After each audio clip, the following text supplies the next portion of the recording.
Hello friends, welcome to king news updates channel. మన తెలంగాణ రాష్ట్ర వ్యాప్తంగా ఇందిరమ్మ ఇండ్ల పథకానికి సంబంధించి మరొక అప్డేట్ని అయితే తీసుకురావడం జరిగింది తెలంగాణ రాష్ట్ర ప్రభుత్వం. ఇక ఇందిరమ్మ ఇండ్ల పథకంలో భాగంగా ఎవరైతే మనకు L2 లిస్ట్లో ఉన్నవారో వారందరికీ కూడా గుడ్ న్యూస్ అయితే తీసుకొచ్చింది రాష్ట్ర ప్రభుత్వం.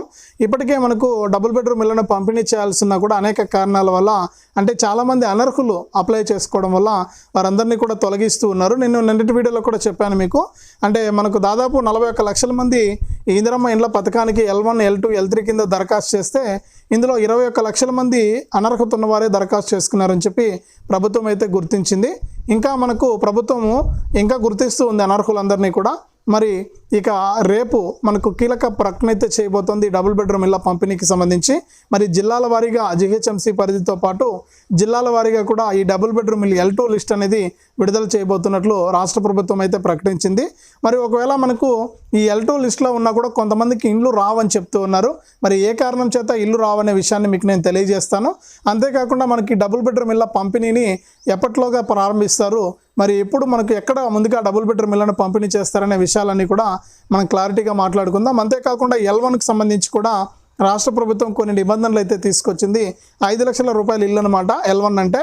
మరి L2 అంటే డబుల్ బెడ్రూమ్ ఇల్లు, L3 అంటే ఆల్రెడీ ఇల్లు ఉన్నా కూడా మళ్ళీ ఇల్లు కావాలని చెప్పి దరఖాస్తు చేసుకున్నవారు. ఇలా మనకు 3 కేటగిరీలుగా విభజించి రాష్ట్ర వ్యాప్తంగా ఉన్నటువంటి వారందరినీ కూడా మనకు ఈ యొక్క పథకం నుంచి కూడా చాలామంది అనర్హులను తొలగించి నిజమైనటువంటి అర్హత ఉన్నటువంటి వారికి మాత్రమే మనకు ఈ యొక్క పథకం ద్వారా లబ్ధి చేకూర్చాలని చెప్పి నిర్ణయం తీసుకుంది. కాబట్టి ప్రతి ఒక్కరు కూడా ఈ విషయాన్ని దృష్టిలో పెట్టుకొని ఈ యొక్క పథకం ద్వారా మీరు లబ్ధి పొందాలంటే తప్పనిసరిగా మీరు ఏం చేయాలంటే ఖచ్చితంగా మీరు ఈ యొక్క పథకం ద్వారా లబ్ధి పొందడానికి వీడియోని ఎక్కడ కూడా ఆపకుండా చివరి వరకు చూసేయండి. అప్పుడే మీకు పూర్తి సమాచారం అనేది తెలుస్తుంది. అలాగే నేను ప్రతి వీడియోలో కూడా మీకు ఒక QR కోడ్ ఇస్తూ ఉన్నాను. దయచేసి ఎవ్వరు కూడా ఒక రూపాయి కూడా సహాయం చేయట్లేదు. మరి ఎందుకు అర్థం కాలేదు నాకు. నేను దయచేసి మిమ్మల్ని అందరినీ కూడా రిక్వెస్ట్ చేసి అడుగుతున్నాను, ఎవరైనా సరే మాలాంటి వారికి హెల్ప్ చేయండి అని చెప్పి. ఎవరు కూడా హెల్ప్ చేయట్లేదు. మరి మంచి వాళ్ళకి చేస్తారేమో, మాలాంటి వారికి చేయరేమో, మరి అది ఎందుకో మరి చేయట్లేదు. QR కోడ్ ఇచ్చాను నేను. మీరు ఎవరైనా సరే హెల్ప్ చేయాలి. ఒక ఛాయ్ తాగే పైసలు నేను అడుగుతున్నాను. మీరు హెల్ప్ చేయాలనుకుంటే అందరికీ ఫోన్పేలు ఉన్నాయి. ఇప్పుడు ఫోన్పే లేని వారు ఎవరు లేరు. అలానే నాకు సహాయం చేయమని చెప్పి అనట్లేదు. మంచి మనసుతో ఆలోచించి ఎక్కడో 10 రూపాయలు మనం ఖర్చు పెట్టేస్తూ ఉంటాం. మరి ఆ 10 రూపాయలు అలాంటి వారికి ఇస్తే ఎంతో మంచి జరుగుతుంది. దయచేసి ఎదురుగా కనిపిస్తున్న QR కోడ్ను ఇప్పుడే మీరు స్కాన్ చేయండి. మీ ఫోన్పే ద్వారా స్కాన్ చేస్తే మీరు 10 రూపాయల నుంచి 1000 రూపాయల వరకు కూడా మీ సహాయాన్ని పంపించవచ్చు. ఇది చాలా పెద్ద సహాయం కాదు ఇప్పట్లో మనకు. ఇప్పుడున్నటువంటి మనం ఖర్చు పెట్టేటువంటి దృష్టిలో చూసుకుంటే దయచేసి మంచి మనసుతో ఆలోచించి ఇప్పుడే వీడియో చూస్తున్న ప్రతి ఒక్కరు కూడా, ఇంకా మీరు చూస్తూనే ఉన్నారు, ఫోన్పే ఓపెన్ చేయండి, స్కాన్ చేయండి QR కోడ్ను. మీరు సహాయం చేయండి. మీ విలువైన సహాయాన్ని అయితే నాకు పంపించండి. దయచేసి సహాయం చేస్తారని ఆశిస్తూ ఉన్నాను. అంతేకాకుండా ఇలాంటి అప్డేట్స్ అన్ని కూడా మీరు మిస్ అవ్వకుండా మీ ఫోన్ ద్వారానే తెలుసుకోవాలి అనుకుంటే వీడియోను తప్పకుండా లైక్ చేయాలి. మీరు ఎప్పుడైతే లైక్ చేస్తారో వీడియోని, అప్పుడే మీరు మరింత సమాచారాన్ని తెలుసుకోవచ్చు అనమాట. తప్పకుండా లైక్ చేసేయండి. అలాగే లైక్ చేయడమే కాకుండా పక్కనే షేర్ బటన్ ఉంది. ఆ షేర్ బటన్ పైన నొక్కితే మీకు మీ బంధువులకు, స్నేహితులకు మీరు మీ ఫోన్లో ఉన్నటువంటి వాట్సాప్ ద్వారా, ఫేస్బుక్ ద్వారా వీడియో లింక్ అనేది మీరు షేర్ చేయొచ్చు. మీరు షేర్ చేస్తే వారు కూడా మీతో పాటు ఇన్ఫర్మేషన్ తెలుసుకుని ఈ యొక్క పథకాల ద్వారా లబ్ధి పొందుతారు. అంతేకాకుండా తెలంగాణ ప్రభుత్వం అందిస్తున్నటువంటి ప్రతి పథకానికి సంబంధించిన సమాచారాన్ని తెలుసుకోవడానికి ఎదురుగా కనిపిస్తున్న సబ్స్క్రైబ్ అనే బటన్ మీకు ఏదైతే కనిపిస్తుందో సబ్స్క్రైబ్ బటన్ పైన నొక్కండి. నొక్కిన వెంటనే పక్కనే గంట వస్తుంది. గంట పైన నొక్కితే మళ్ళీ కింద ఆల్ అనే గంట వస్తుంది.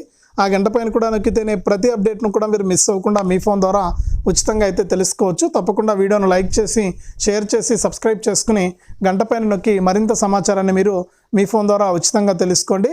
మరి ఇక ఇందిరమ్మ ఇండ్ల పథకానికి సంబంధించి L1, L2లకు సంబంధించిన తాజా సమాచారం గురించి మనం మాట్లాడుకున్నట్లయితే రాష్ట్ర వ్యాప్తంగా మనకు సీఎం రేవంత్ రెడ్డి గారు ఇందిరమ్మ ఇండ్లు అనే పథకాన్ని జనవరి 26న ప్రారంభించారు. మరి ఈ పథకం ద్వారా ఎవరైతే ఇల్లు లేని వారు ఉంటున్నారో వారికి డబుల్ బెడ్రూమ్ ఇల్లు, అలాగే మనకు ఇక్కడ మనకు ఏదైతే సొంత స్థలం ఉండి ఇల్లు కట్టుకోవడానికి ఆసక్తి ఉందో వారికి ప్రభుత్వం తరపున 5 లక్షల రూపాయలు. మరి ఈ విధంగా మనకు L1, L2 కింద వీరిని గుర్తించడం జరిగింది ప్రభుత్వం. అంటే లిస్ట్ 1, లిస్ట్ 2. మరి L1, L2 అంటే ఏదో అనుకోవద్దు, లిస్ట్ 1, లిస్ట్ 2. మరి లిస్ట్ 1లో ఉన్న వాళ్ళకి ఇప్పటికే చాలామందికి కొన్ని జిల్లాల వారీగా మనకు దాదాపు 75,000 మందికి ఏమో మనకు ఇళ్ళనైతే మంజూరు చేశారు. ఇందులో మనకు కొంతమంది బేస్మెంట్ అనేది పూర్తి చేసుకుని ₹1,00,000 కూడా తీసుకున్నారు. కొంతమంది ఏ ప్రాబ్లమ్స్ లేకుండా వారికి ₹1,00,000 అయితే వచ్చేసాయన్నమాట. మరి ₹1,00,000 వారికి పడుతూ ఉన్నాయి. మరి ₹1,00,000 ఇంకా పడని వారు ఎవరైనా ఉంటే మీకు ప్రభుత్వం ఏంటంటే ఈ L1లో ఉన్న వారికి కొన్ని నిబంధనలు తీసుకొచ్చింది. ఈ నిబంధనల ప్రకారమే డబ్బులు వేస్తామని చెప్పి హౌసింగ్ ఎండి గారు అయితే చెప్పారు. మరి ఆయన మాట్లాడుతూ ఏం చెప్పారంటే ప్రభుత్వం నిర్దేశించిన లెక్క ప్రకారం చూసుకుంటే 400 చదరపు అడుగుల నుంచి 600 చదరపు అడుగుల లోపు ఇల్లు నిర్మించుకోవాలి. మరి ఇక్కడ చాలామంది ఏంటంటే 600 చదరపు అడుగుల పైన కూడా నిర్మించుకున్నారు ఇల్లు. మరి ఇటువంటి వారికి మనకు బిల్లు అయితే రాదని చెప్పడం జరిగింది. మరి నిబంధనలన్నీ కూడా సడలించండి అని చెప్పి రాష్ట్ర వ్యాప్తంగా ఉన్నటువంటి ప్రజలంతా కూడా కోరుతూ ఉన్నారు. గత వీడియోలో కూడా చెప్పారు చాలామంది పాపము. నేను కూడా చెప్పాను గత వీడియోలో కూడా ఈ విషయాన్ని గుర్తు చేశాను. ఇక ప్రభుత్వం స్పందించే అవకాశం అయితే ఉంది.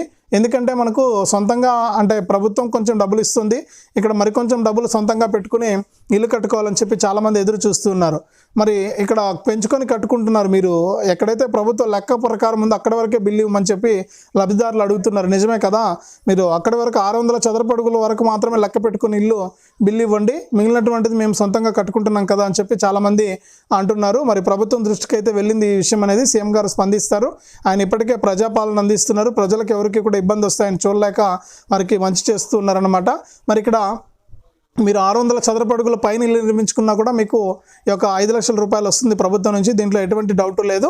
కాబట్టి L1లో ఎవరైతే ఇల్లు నిర్మించుకుంటున్నారో వాళ్ళు మీరు స్టేజ్ వైజ్ డబ్బులు వస్తాయి. కాబట్టి మీరు పూర్తవుతున్న వెంటనే హౌసింగ్ అధికారులను పిలిచి ఫోటో అనేది చేయించుకోండి, జియో ట్యాగింగ్ చేయించుకోండి. అలాగే మీరు ఇల్లు కట్టుకునేటప్పుడు ఏదైతే స్థలం చూపించుంటారో సర్వేకి వచ్చినప్పుడు అదే స్థలంలో కట్టాలి. వేరే చోట కడితే బిల్లు రాదు, ఇది కూడా గుర్తుపెట్టుకోవాలి. మరి వేరే చోట చేస్తే జియో ట్యాగింగ్ రాదనమాట.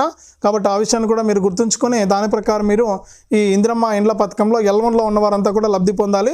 మీరు L1లో ఉన్నవారంతా కూడా ఇలా మీరు ఉంటేనే మీకు తప్పకుండా ఈ యొక్క ఇల్లు అనేది మంజూరు కావడం జరుగుతుందన్నమాట. ₹5,00,000. ఇక ఈ విధంగా అయితే ఉందన్నమాట L1లో ఉన్న వారి పరిస్థితి. మరి దీనిపైన సీఎం గారు స్పందించి నిర్ణయం తీసుకోవాలని చెప్పి కూడా రాష్ట్ర వ్యాప్తంగా ఉన్నటువంటి లబ్ధిదారులంతా కూడా కోరుతూ ఉన్నారు. మరి ఖచ్చితంగా ఈ నిబంధనలు అనేది సడలించి పేదవాళ్ళందరికీ కూడా న్యాయం చేయాలి రాష్ట్ర ప్రభుత్వం అని చెప్పి కూడా కోరుతూ ఉన్నారు.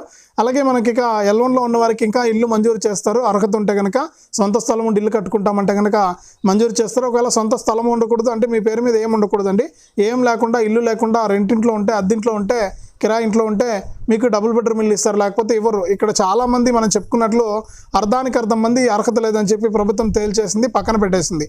41 లక్షల మంది దరఖాస్తు చేసుకుంటే 20 లక్షల మందిని పక్కన పెట్టేశారు అర్హత లేదని చెప్పేసి. ఎందుకంటే చాలామందికి సొంత స్థలం ఉండి ఇల్లు ఉంటే కూడా కొంతమంది దరఖాస్తు చేసుకున్నారు L2కి. అలాగే కొంతమంది ఏం చేశారంటే గతంలో ఎప్పుడో ఒకసారి ఇల్లు తీసుకుని ఉంటారు, మాకు ఇల్లే లేదు రాలేదు అప్పటి నుంచి అని చెప్పి కూడా కొంతమంది అప్లై చేసుకుని. ఇక్కడ ఆధార్ కార్డ్ నెంబర్ కొడితే అన్ని డీటెయిల్స్ వచ్చేస్తాయండి. ఇప్పుడు ఉన్నది ఆన్లైన్ సిస్టమ్ మొత్తం కూడా. ఆన్లైన్లో మన నెంబర్ ఎంటర్ చేస్తేనే మనకు అన్ని వివరాలు కూడా బయటపడిపోతాయి. కాబట్టి మనకి ఇక్కడ రాష్ట్ర వ్యాప్తంగా మనకు ఈ యొక్క ఏ పథకం రావాలన్నా కూడా ప్రభుత్వం ముందుగా ఆధార్ కార్డుతో చెక్ చేస్తారు, తర్వాత మనకు లబ్ధిని చేకూరుస్తారు. ఇక్కడ ఇందిరమ్మ ఇండ్ల పథకంలో కూడా ఇదే విషయాన్ని స్పష్టం చేసింది తెలంగాణ ప్రభుత్వం. గతంలో కూడా చెప్పింది, గతంలో ఎవరికైనా ఇల్లు వచ్చింటే ఇల్లు ఇవ్వమని చెప్పి కరాఖండిగా చెప్పారు. అలాగే మనకు ఈ డబుల్ బెడ్రూమ్ ఇల్లుకు అర్హత రావాలి అంటే మీకు సొంత స్థలం ఉండకూడదు, సొంత ఇల్లు ఉండకూడదు, ఏమి ఉండకూడదు. మీరు అద్దెంట్లో ఉంటేనే మీకు ఈ డబుల్ బెడ్రూమ్ ఇల్లు ఇస్తారు, లేకపోతే ఇచ్చే అవకాశం లేదు. మరి మీకు ఏదైనా డౌట్ ఉంటే మేము L1లో ఉన్నామా లేదా, మాకు ఇంతకీ ఇల్లు ఇస్తారా ఏరా అని చెప్పి చెక్ చేసుకోవాలంటే నేను గత వీడియోలు ఉన్నాయి మన ఛానల్లో, మీరు ఆ విధంగా కూడా చెక్ చేసుకోండి. డబుల్ బెడ్రూమ్ ఇల్లు వస్తుందా ఏరా అని చెప్పి చెక్ చేసుకోండి. L2లో ఉన్నామా, L1లో ఉన్నామా, L3లో ఉన్నామా అని చెప్పి చెక్ చేసుకోండి. ఆప్షన్ అయితే ఉంది. మీరు ఆ విధంగా చెక్ చేసుకుంటే మీకు ఖచ్చితంగా ఈ డబుల్ బెడ్రూమ్ ఇల్లు వస్తుందా ఏరా అని చెప్పి తెలుసుకోవడానికి అవకాశం ఉంటుందన్నమాట. కాబట్టి మీరు ఏం చేస్తారంటే తప్పనిసరిగా ఈ విధంగా చెక్ చేసుకోండి, మీకు డబుల్ బెడ్రూమ్ ఇల్లు వచ్చేది రాంది తెలిసిపోతుంది. మరి రేపు మనకు కీలక ప్రకటన చేయబోతున్నారు సీఎం రేవంత్ రెడ్డి గారు. అంటే ఈ డబుల్ బెడ్రూమ్ ఇల్లును ఎప్పటి నుంచి పంపిణీ చేస్తామనే డేట్ అనేది ఆయన ఫిక్స్ చేయబోతున్నారు. మరి జిల్లాల వారీగా లిస్టు కూడా విడుదల చేస్తామంటున్నారు. జిల్లాల వారీగా లిస్టు విడుదల చేసి ఆ లిస్టులో మీరు చెక్ చేసుకుని దాంట్లో ఏవైనా అభ్యంతరాలు ఉంటే కూడా గ్రామ సభలు అంటూ పెడతారట. ఈ గ్రామ సభల్లో కనుక మీరు తెలియజేస్తే తర్వాత మళ్ళీ కూడా అంతా కూడా సరిచేసి నిజమైన లబ్ధిదారులు ఉంటే కనుక వారికి ఈ డబుల్ బెడ్రూమ్ ఇల్లును అయితే పంపిణీ చేస్తామని చెప్పి తెలంగాణ ప్రభుత్వం అయితే ప్రకటించింది. కాబట్టి మీకు ఎటువంటి ఇబ్బంది లేదు. రాష్ట్ర ప్రభుత్వం అయితే చాలా క్లారిటీగా ఉంది L1, L2 లబ్ధిదారుల విషయంలో. కాబట్టి మీరు చాలా మనకు ఆలోచించి ఈ యొక్క పథకాల ద్వారా మీరు లబ్ధి పొందాలంటే మీరు తప్పనిసరిగా ఇలా చేసుకోవాల్సి ఉంటుంది. ఇలా ఎప్పుడైతే చేసుకుంటారో అప్పుడే మీకు ఈ యొక్క పథకాల ద్వారా మనకు డబ్బులు అయితే రావడం జరుగుతుంది. కాబట్టి ప్రతి ఒక్కరు కూడా ఈ విషయాన్ని గుర్తుపెట్టుకొని ఈ యొక్క పథకం ద్వారా మీరు లబ్ధి అయితే పొందాల్సి ఉంటుందన్నమాట. మరి L1, L2 లబ్ధిదారులకు ఈ వారంలో మంచి గుడ్ న్యూస్ అయితే రాబోతుంది. మరి L1లో ఉన్న వారికి నిబంధనలన్నీ కూడా సడలించి మీరు ఎంత ప్లేస్లో ఇల్లు కట్టుకున్నా కూడా మీకు 5 లక్షల రూపాయలు ఇస్తారు. మరి ఇక్కడ L2లో వారికి డబుల్ బెడ్రూమ్ ఇళ్లను మనకు వారం నుంచి ఈ వారంలోనే మనకు పంపిణీ చేస్తామని చెప్పి తెలంగాణ ప్రభుత్వం అయితే తాజా సమాచారాన్ని అందించడం జరిగింది. ఇక రాష్ట్ర వ్యాప్తంగా ఉన్నటువంటి ప్రతి ఒక్కరు కూడా ఈ విషయాలన్నీ కూడా మీరు ఎప్పటికప్పుడు తెలుసుకుంటూ ఉండండి. తెలుసుకోవాలంటే తప్పనిసరిగా మీరు వీడియోను లైక్ చేయండి, తెలిసిన వాళ్ళందరికీ కూడా షేర్ చేయండి. ఇలాంటి అప్డేట్స్ కోసం ఇప్పుడే మన ఛానల్ సబ్స్క్రైబ్ చేసుకుని పక్కనే వచ్చే గంట పైన నొక్కి మళ్ళీ వచ్చే ఆలనే గంట పైన నొక్కి ప్రతి అప్డేట్ను ప్రతి సమాచారాన్ని కూడా మీరు మిస్ అవ్వకుండా మీ ఫోన్ ద్వారా ఉచితంగా తెలుసుకోండి. మరింత సమాచారాన్ని మరిన్ని అప్డేట్స్ని మీకోసం నేను తీసుకొస్తూ ఉంటాను.